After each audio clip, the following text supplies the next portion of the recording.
অসমত মিয়া শান্তিত থাকিব নোৱাৰে এটা পাক্কা কথা মিয়া শান্তিত থাকিব নোৱাৰে যিসকল মিয়া সন্দেহযুক্ত নাগৰিক তেওঁলোকক কষ্ট দিয়াই মোৰ কাম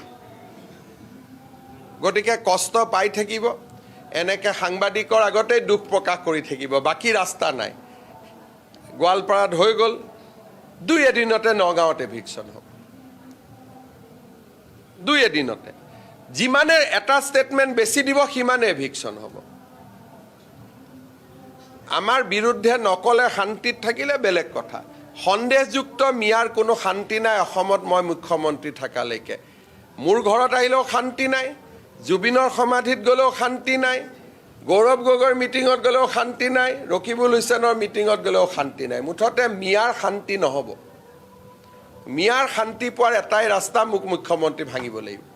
মই মুখ্যমন্ত্ৰী হৈ থকালৈকে অসমত মিয়া শান্তিত থাকিব নোৱাৰে